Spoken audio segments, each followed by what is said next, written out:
Vous êtes bel et bien sur Télé Plus, mesdames et messieurs, bienvenue dans ce journal. À la une de l'actualité, le membre de la formation politique Alliance pour le changement, parti cher à Jean-Marc Kabound, était dans la rue de Kinshasa ce lundi 29 août pour exprimer leur mécontentement suite à l'arrestation de leur leader, une manifestation à compter par les doigts et dispersée par la police nationale. Conflit entre Teke Yaka, l'administrateur de la cité de Kwamoutou, chef-lieu du territoire qui porte le même nom dans la province de Maïndombe, a été suspendu après les consultations de différentes couches des populations.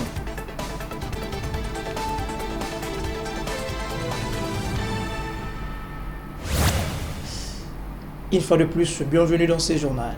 Quelques militants de l'Alliance pour le changement, parti cher de Jean-Marc Kabound, étaient dans la rue ce lundi 29 août pour exprimer leur mécontentement suite à l'arrestation de leur leader, une manifestation à compter par les doigts et dispersée par la police nationale congolaise. Une marche pacifique initiée pour réclamer la libération de Jean-Marc Kabound en détention à la prison centrale de Makala depuis 9 mars dernier.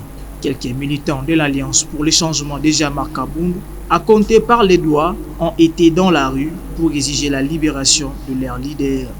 La mobilisation n'a pas été au rendez-vous ce lundi 29 août 2022 à Kinshasa, mais les autorités de la ville ont accepté le déroulement de cette manifestation. Rappelons que l'ancien premier vice-président de l'Assemblée nationale va présenter ses moyens de défense le 5 septembre prochain au parquet général près la Cour de cassation pour plusieurs griefs mises en charge, à savoir l'outrage au chef de l'État, les imputations dommageables, pour ne citer que cela. Et puis conflit entre Teke Yaka, l'administrateur de la cité de Kwamoutou, chef-lieu du territoire de Kwamoutou, qui porte le même nom dans la province de Maïndombe, a été suspendu après les consultations de différentes couches des populations à la cité de Kwamoutou qui ont exigé autre que la fin de ces conflits et la restauration de la paix. Suivez ces commentaires de Vanessa Yang.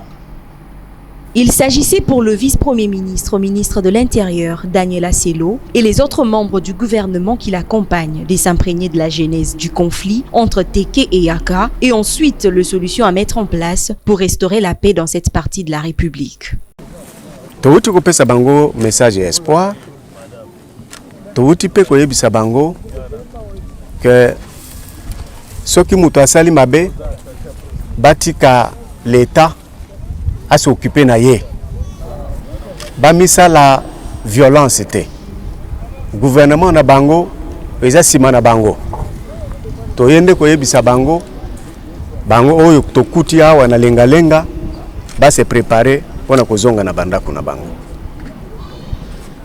Administrateur ya territoire na bango to suspendre ye.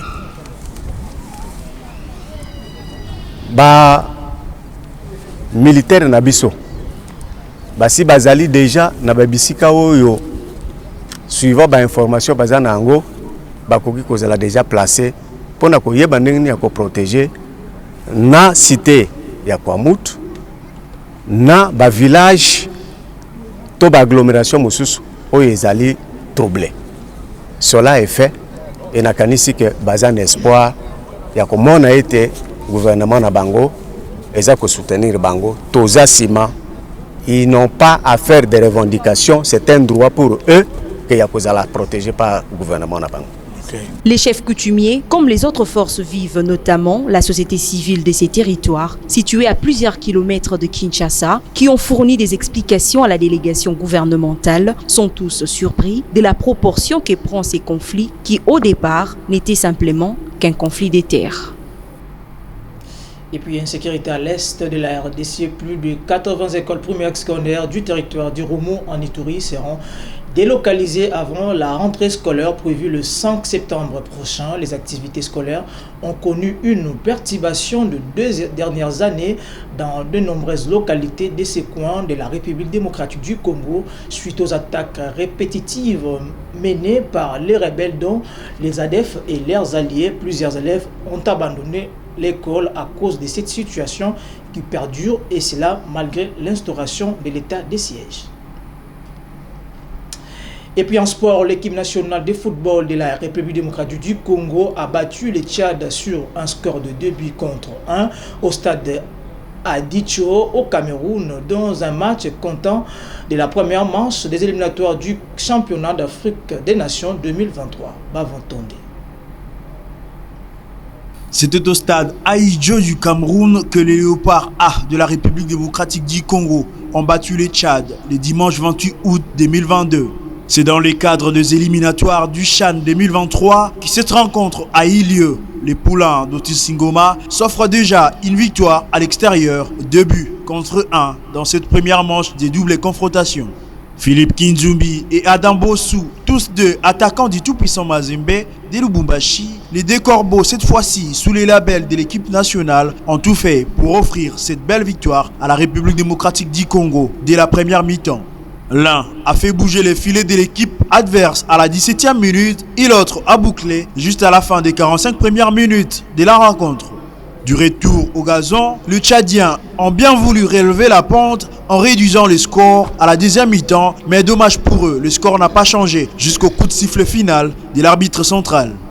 Signalons que la manche retour est prévue une semaine après cette rencontre, ce serait à Kinshasa. Suite à cette victoire, les léopards locaux ont une avance significative face aux prochains adversaires.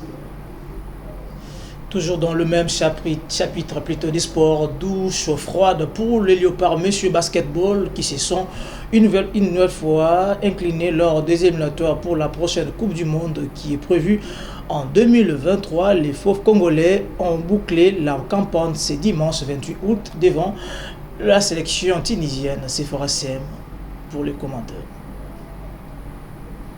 Ce fut lors des éliminatoires pour la prochaine Coupe du Monde prévue en 2023 que les léopards Monsieur Basketball se sont une nouvelle fois inclinés devant la sélection tunisienne. C'est dimanche 28 août. Une défaite de plus qui boucle la campagne des Fauves congolais dans cette avant-dernière fenêtre et les éloigne encore de plus de leur objectif, celui de se qualifier pour le mondial de la spécialité. En effet, Jonathan Kuminga et ses partenaires ont dans cette rencontre été rapidement malmenés par les Tunisiens au premier et deuxième quart-temps avant de se ressaisir et mettre la main au troisième et quatrième quart-temps. Après ces 3 défaites, devront faire des exploits à la 5e et dernière fenêtre pour espérer se qualifier.